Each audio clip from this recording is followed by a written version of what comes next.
ಶ್ರೀ ಪಾಕ ತೋಪು ಮುನೇಶ್ವರ ಸ್ವಾಮಿ ದೇವಾಲಯದಲ್ಲಿ ಇಂದು 16ನೇ ವೈಕುಂಠ ಏಕಾದಶಿ ಪ್ರಯುಕ್ತ ದೇವಸ್ಥಾನದ ಧರ್ಮದರ್ಶಿಗಳಾದ ಶ್ರೀಮತಿ ಕವಿತಾ ಶ್ರೀನಾಥ್ ರವರು ಎಸ್ಎಲ್ ಶ್ರೀನಾಥ್ ರವರ ನೇತೃತ್ವದಲ್ಲಿ ತಿರುಪತಿ ಅರ್ಚಕರಿಂದ ಲೋಕಕಲ್ಯಾಣಕ್ಕಾಗಿ ಶ್ರೀ ಶ್ರೀನಿವಾಸ ಕಲ್ಯಾಣೋತ್ಸವ ಹಾಗೂ ಎಲ್ಲಾ ಮಹಿಳೆಯರಿಗೆ ಭಾಗೀನ ವಿತರಣೆ ಅನ್ನ ಸಂತರ್ಪಣೆ ಕಾರ್ಯಕ್ರಮ.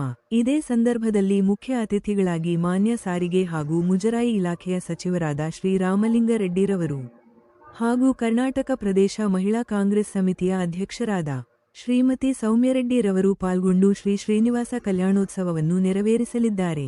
ಕಾರ್ಯಕ್ರಮ ದಿನಾಂಕ ಡಿಸೆಂಬರ್ 30, 2025 ಮಂಗಳವಾರ ಬೆಳಿಗ್ಗೆ 3 ಗಂಟೆಗೆ ಶ್ರೀ ವೆಂಕಟೇಶ್ವರ ಸ್ವಾಮಿ ಮತ್ತು ಲಕ್ಷ್ಮೀದೇವಿಗೆ ಅಭಿಷೇಕ ಹಾಗೂ ತೋಮಾಲೆ ಸೇವೆ ತಿರುಪತಿ ಅರ್ಚಕರಿಂದ. ಬೆಳಗ್ಗೆ 6ಕ್ಕೆ ವೈಕುಂಠ ದ್ವಾರಕ್ಕೆ ಮಹಾಮಂಗಳಾರತಿ ಮತ್ತು ಸಂಭರಿಸೊಡಲಾಗುತ್ತದೆ. ವಿದುಪಡಿ ಅರ್ಚಕರಿಂದ ಸಂಪರಿಸಲಾಗುತ್ತೆ. ಬೆಳಗ್ಗೆ 9:30ಕ್ಕೆ ಶ್ರೀನಿವಾಸ ಕಲ್ಯಾಣೋತ್ಸವ ಮತ್ತು 12:30ಕ್ಕೆ ಮಹಾಮಂಗಳಾರತಿ ಹಾಗೂ ಗಣ್ಯವ್ಯಕ್ತಿಗಳಿಗೆ ಸನ್ಮಾನ. ಮಧ್ಯಾಹ್ನ 1ಕ್ಕೆ ಅನ್ನ ಸಂತರ್ಪಣೆಯನ್ನು ಏರ್ಪಡಿಸಲಾಗಿದೆ. ಸಂಜೆ 6 ಗಂಟೆಗೆ ಶ್ರೀ ಸಪ್ತ ಪರ್ಫಾರ್ಮಿಂಗ್ ಆರ್ಟ್ಸ್ ವತಿಯಿಂದ ಭರತನಾಟ್ಯ ಗುರು ಶ್ರೀಧರ ಮತ್ತು ತಂಡದಿಂದ ಕಾರ್ಯಕ್ರಮ ಆಯೋಜಿಸಲಾಗಿದೆ. ಈ ಎಲ್ಲಾ ಕಾರ್ಯಕ್ರಮಕ್ಕೆ ಭಕ್ತಾದಿಗಳು ಹೆಚ್ಚಿನ ಸಂಖ್ಯೆಯಲ್ಲಿ ಆಗಮಿಸಿ ಶ್ರೀ ವೆಂಕಟೇಶ್ವರ ಸ್ವಾಮಿ ಮತ್ತು ಲಕ್ಷ್ಮೀದೇವಿಯ ಕೃಪೆಗೆ ಪಾತ್ರರಾಗಬೇಕಾಗಿ ಶ್ರೀಮತಿ ಕವಿತಾ ಶ್ರೀನಾಥ್ ಹಾಗೂ ಎಸ್ಎಲ್ ಶ್ರೀನಾಥ್ ರವರು ಭಕ್ತಾದಿಗಳಲ್ಲಿ ವಿನಂತಿಸಿದರು.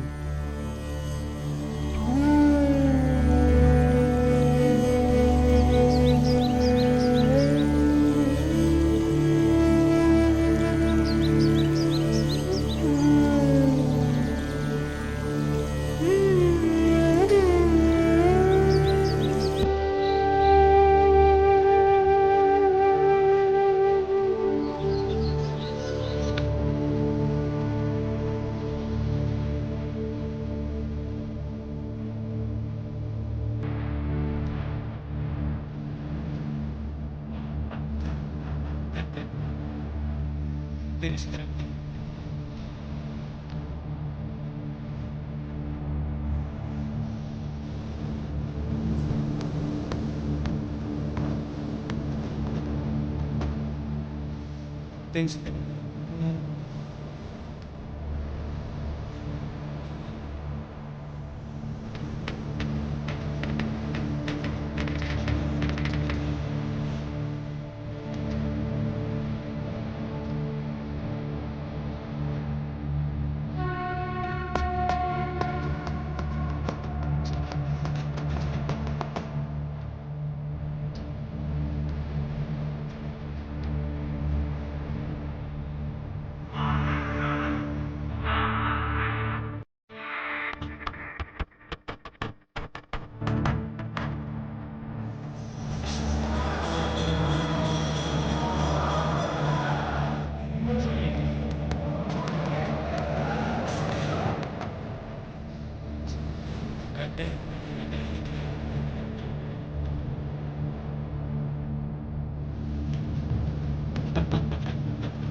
ಮೊದಲನೇದಾಗಿ ನಾಡಿನ ಸಮಸ್ತ ಜನರಿಗೆ ವೈಕುಂಠ ಏಕಾದಶಿಯ ಶುಭಾಶಯಗಳು. ಇವತ್ತು ನಮ್ಮ ದೇವಸ್ಥಾನದಲ್ಲಿ ಶ್ರೀ ಪಾಕತೋಪು ಮುನೇಶ್ವರ ದೇವಸ್ಥಾನದಲ್ಲಿ 16ನೇ ವರ್ಷದ ವೈಕುಂಠ ಏಕಾದಶಿಯನ್ನು ಹಮ್ಮಿಕೊಂಡಿದ್ದೀವಿ. ಇವತ್ತು ಬೆಳಗಿನ ಜಾವ 2:30ಗೆ ವೆಂಕಟೇಶ್ವರ ಸ್ವಾಮಿಗೆ ಮತ್ತು ಲಕ್ಷ್ಮೀದೇವಿ ಅಮ್ಮನವರಿಗೆ ತಿರುಮಲ ತಿರುಪತಿ ಅರ್ಚಕರಿಂದ ಮಹಾಪಂಚಾಮೃತ ಅಭಿಷೇಕ, ಮಹಾ ತವಮಾಲೆ ಸೇವೆ, ಇವಾಗ ಮಹಾ ಅಲಂಕಾರ ನಡೀತಿದೆ. ಇನ್ನು ಕೆಲವೇ ಕ್ಷಣಗಳಲ್ಲಿ ಮಹಾಮಂಗಳಾರತಿ, ಅದಾದ ನಂತರ ವೈಕುಂಠ ದ್ವಾರ ಪೂಜೆ ಹಾಗೂ ಪ್ರವೇಶ ಇರುತ್ತೆ. ಇವತ್ತು ಬೆಳಗ್ಗೆ ವಿಶೇಷವಾಗಿ 10 ಗಂಟೆಗೆ ತಿರುಮಲ ತಿರುಪತಿ ಅರ್ಚಕರಿಂದನೇ ಶ್ರೀ ಶ್ರೀನಿವಾಸ ಕಲ್ಯಾಣೋತ್ಸವವನ್ನು ದೇವಸ್ಥಾನದ ಮುಂಭಾಗದಲ್ಲೇ ಹಮ್ಮಿಕೊಂಡಿದ್ದೀವಿ. ಇದು ಸಾಮೂಹಿಕ ಕಲ್ಯಾಣೋತ್ಸವ, ಸರ್ವರಿಗೂ ಒಳ್ಳೆಯದಾಗಲಿ ಅಂತ ಹೇಳಿ ದೇವಸ್ಥಾನದ ಮುಂಭಾಗದಲ್ಲಿ ನಾವು ಆಯೋಜಿಸಿದ್ದೀವಿ. ಕಲ್ಯಾಣೋತ್ಸವ ಆದ ನಂತರ ಮಧ್ಯಾಹ್ನ 12:30 ಮಹಾಮಂಗಳಾರತಿ ಇರುತ್ತೆ. ಅದಾದ ನಂತರ ಎಲ್ಲ ಮಹಿಳೆಯರಿಗೆ ಬಾಗಿನ ವಿತರಣೆ ಕಾರ್ಯಕ್ರಮ ಇರುತ್ತೆ. ಅದಾದ ನಂತರ ಅನ್ನ ಸಂತರ್ಪಣೆ ಕಾರ್ಯಕ್ರಮ ಇರುತ್ತೆ. ಈ ಎಲ್ಲ ಒಂದು ಕಾರ್ಯಕ್ರಮಗಳಿಗೆ ನಮ್ಮ BTM ಕ್ಷೇತ್ರದ ಆರಾಧ್ಯ ದೈವ, ಕರ್ನಾಟಕದ ಸಾರಿಗೆ ಮತ್ತು ಮುಜರಾಯಿ ಸಚಿವರಾದ ಸನ್ಮಾನ್ಯ ಶ್ರೀ ರಾಮಲಿಂಗಾರೆಡ್ಡಿ ಅಣ್ಣಾರವರ ಘನ ಅಧ್ಯಕ್ಷತೆಯಲ್ಲಿ ನಡೀತಾ ಇದೆ. ನಮ್ಮ ದೇವಸ್ಥಾನದಲ್ಲೇ ಆಗಲಿ ಅಥವಾ ನಾವು ಯಾವುದೇ ಒಂದು ಸಮಾಜಮುಖಿ ಕೆಲಸಗಳು ಮಾಡಬೇಕಾಗಿದ್ರೂ ರಾಮಲಿಂಗಾರೆಡ್ಡಿ ಅಣ್ಣಾರವರ ಆಶೀರ್ವಾದ, ಅವ್ರ ಪ್ರೋತ್ಸಾಹದಿಂದನೇ ಎಲ್ಲ ಒಂದು ಕಾರ್ಯಕ್ರಮಗಳು ಸುಗಮವಾಗಿ ನಡ್ಕೊಬರ್ತಾಯಿದೆ. 10 ಗಂಟೆಗೆ, ಬೆಳಗ್ಗೆ 10 ಗಂಟೆಗೆ ಸಹಸ್ರಾರು ಭಕ್ತಾದಿಗಳು ಬಂದು ಕಲ್ಯಾಣೋತ್ಸವದಲ್ಲಿ ಪಾಲ್ಗೊಂಡು ಕಲ್ಯಾಣೋತ್ಸವವನ್ನು ಕಣ್ ತುಂಬಿಕೊಂಡು ದೇವರ ಒಂದು ದರ್ಶನವನ್ನು ಪಡ್ಕೊಂಡು ಬಾಗಿನ ತಗೊಂಡು ಅನ್ನ ಸಂತರ್ಪಣೆಯಲ್ಲಿ ಮಹಾಪ್ರಸಾದವನ್ನು ಸಹ ಸ್ವೀಕರಿಸ್ಕೊಂಡು ಹೋಗ್ತಾರೆ. ಸಂಜೆ ಸಾಂಸ್ಕೃತಿಕ ಕಾರ್ಯಕ್ರಮ ಇದೆ, ಭರತನಾಟ್ಯಂ ಕಾರ್ಯಕ್ರಮ ಮತ್ತು ಕರ್ನಾಟಕ ಕಲಾ ಕೇಸರಿ ಶ್ರೀ ಕುಮಾರ್ ಮತ್ತು ಅವರ ತಂಡದ ವತಿಯಿಂದ ಸುಗಮ ಸಂಗೀತ ಸಹ ಹಮ್ಮಿಕೊಂಡಿದ್ದೀವಿ. ಇದು ಇವತ್ತಿನ ವಿಶೇಷ. ಬರುವಂಥ ಭಕ್ತಾದಿಗಳು ಎಲ್ಲರೂ ಸರ್ವರಿಗೂ ಸರ್ವದರ್ಶನ. ಇಲ್ಲಿ ನಮ್ಮ ದೇವಸ್ಥಾನದಲ್ಲಿ VVIP ಅನ್ನೋ ಕಲ್ಚರ್ ಇಲ್ಲ. ದೇವ್ರ ಮುಂದೆ ನಾನೇ ಆಗಲಿ ಯಾರೇ ಆಗಲಿ ಎಲ್ಲರೂ ಸಮಾನರು. ಹಾಗಾಗಿ ಸರ್ವರಿಗೂ ಸರ್ವದರ್ಶನವೇ ಇರುತ್ತೆ. ಎಲ್ಲರೂ ದರ್ಶನ ಮಾಡಿಕೊಂಡು ಪಂಚಾಮೃತ ತಗೊಂಡು ದಿನ ಇಡೀ ಕೇಸರಿ ಬಾತನ್ನು ಕೊಡ್ತೀವಿ ಮತ್ತು ಕೇಸರಿ ಬಾತ್ ಉಪ್ಪಿಟ್ಟು ಬೇರೆ ಒಂದು ಪ್ರಸಾದ ಕೊಡ್ತೀವಿ. ಮಧ್ಯಾಹ್ನ ಬಾಳೆ ಎಲೆ ಊಟವನ್ನು ನಾವು ಆಯೋಜಿಸಿದ್ದೀವಿ. ದೇವರ ಒಂದು ಮದುವೆ ಆದಮೇಲೆ ನಾವು ಹೇಗೆ ನಾವು ಮದುವೆಗಳಾದಮೇಲೆ ಬಾಳೆ ಎಲೆ ಊಟವನ್ನು ಆಯೋಜಿಸ್ತೀವೋ ಹಾಗೆ ಭಗವಂತನಿಗೂ ಸಹ ಸರ್ವರು ಬಂದು ಮಹಾಪ್ರಸಾದದಲ್ಲಿ ಪಾಲ್ಗೊಳ್ಳಿ ಅಂತ ಬಾಳೆ ಎಲೆ ಊಟವನ್ನು ನಾವು ಆಯೋಜಿಸಿದ್ದೀವಿ. ಹೋದ ವರ್ಷ ಸುಮಾರು ಒಂದು 35-40 ಸಾವಿರ ಭಕ್ತಾದಿಗಳು ಆಗಮಿಸಿದ್ರು. ಈ ವರ್ಷ ಇನ್ನೂ ಹೆಚ್ಚಾಗಿ ವರ್ಷ ದೇವಸ್ಥಾನಕ್ಕೆ ಹೆಚ್ಚಾಗ್ತಾನೆ ಇರ್ತಾರೆ. ಈ ವರ್ಷ ಒಂದು 50,000ಕ್ಕೂ ಹೆಚ್ಚು ಭಕ್ತಾದಿಗಳು ಬರ್ತಾರೆ ಅಂತ ನಮಗೆ ನಿರೀಕ್ಷೆ ಇದೆ. ಮತ್ತು ನನಗೆ ಸುಮಾರು ದಿನಗಳೇ ನಾವು ಬ್ಯಾನರ್ಗಳು ಯಾವಾಗ ಹಾಕಿದ್ವೋ ಬೇರೆ ಬೇರೆ ಕಡೆಯಿಂದನೂ, ಕೋಲಾರಿಂದ, ತ್ಯಾಗರಾಜ ನಗರದಿಂದ, ಬೆಂಗಳೂರಿನ ಸುತ್ತಮುತ್ತಲಿಂದನೂ ಕಾಲ್ಗಳು ಬರ್ತಾಯಿತ್ತು. ಯಾವಾಗ ತಿರುಮಲ ತಿರುಪತಿಯಿಂದ ಅರ್ಚಕರು ಬಂದು ಕಲ್ಯಾಣೋತ್ಸವ ಮಾಡೋದು ಇದು ವಿಶೇಷ. ಹಾಗಾಗಿ ಎಲ್ರಿಗೂ ಒಂದು ಕುತೂಹಲ ಇದೆ. ಸೊ ಭಕ್ತಾದಿಗಳು ಹೆಚ್ಚಿನ ಸಂಖ್ಯೆಯಲ್ಲಿ ಬರೋ ಸಾಧ್ಯತೆಗಳಿದೆ.